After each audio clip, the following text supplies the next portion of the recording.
As you drive past Crown Heights United Methodist Church in northwest Oklahoma City, you'll notice this sign that says all are welcome. So I ask the Lord, let me live in your house. For the pastor of Crown Heights, Reverend Trina Bose North, she truly means all. My church wants to be a place where LGBTQ feel welcomed and safe and equal. Bose North is a lifelong member of the United Methodist Church, or UMC, and says that she felt like the church was always welcoming. The United Methodist Church has historically been a place for everyone.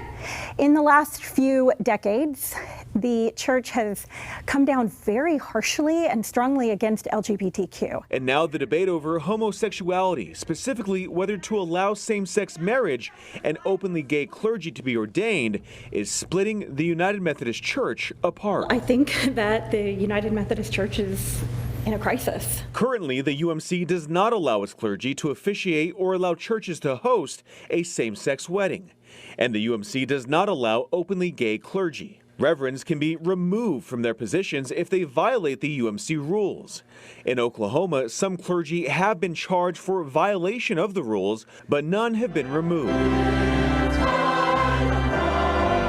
In 2019, the decades-long dispute between progressive and conservative churches came to a head when the United Methodist leaders gathered at a special general conference. We are here to see God's way forward, to discover how we as a body of Christ can follow and serve Christ with all people, including LGBTQI. We had a general conference that actually doubled down on the penalties against clergy, against bishops who ordained gay peoples. It left Bose North and her congregation disheartened. We really believe deeply that God's love is for everyone and that there needs to be no second-class citizens within our church. At the 2019 meeting, the General Conference also created an exit path intended for progressive churches like Crown Heights to leave the UMC if they could not agree with the stance on homosexuality. But the opposite has actually taken place, with conservative churches leaving instead. Up until last November, I'd been a United Methodist as long as there had been a United Methodist church. Reverend D.A. Bennett is the lead pastor at St. Andrew's Community Church in southwest Oklahoma City. Last year, St. Andrew's members voted to leave the United Methodist Church. We have our covenant for what we do, but then there was disobedience and even outright defiance of that covenant. That was the most troubling thing for us. They joined the Global Methodist Church, a recently formed so-called traditional denomination of Methodism. In terms of the Global Methodist Church, it does affirm that the understanding is a biblical perspective of marriage is between a man and a woman. Bennett says while that 2019 General Conference set out to create uniform standards for the United Methodist Church, it did not resolve any of the debate. The primary issue for us was the lack of governability in the church.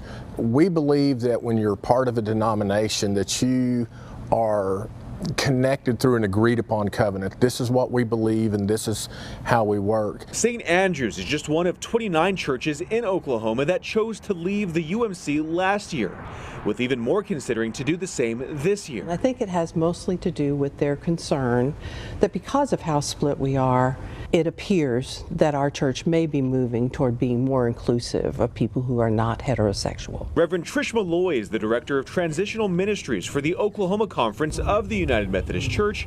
She's been tasked with helping churches disaffiliate from the UMC if they choose. Those churches may not want to stay because they can see where they think we're going. While it's her job to help in the process, she also remains hopeful that the church can stand together. We have many traditional and conservative congregations in the United Methodist Church, and particularly in Oklahoma, and we need that diversity of our folk. We don't all need to be uniform.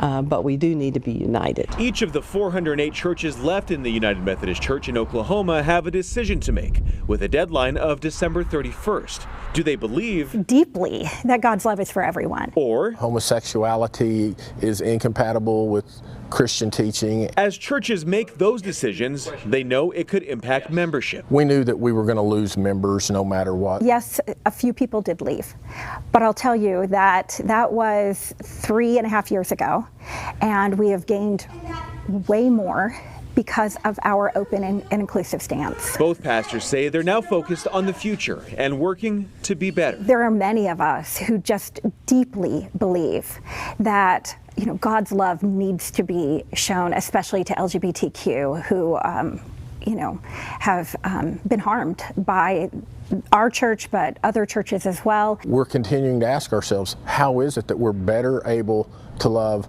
all people? Zach Rael, KOCO 5 News.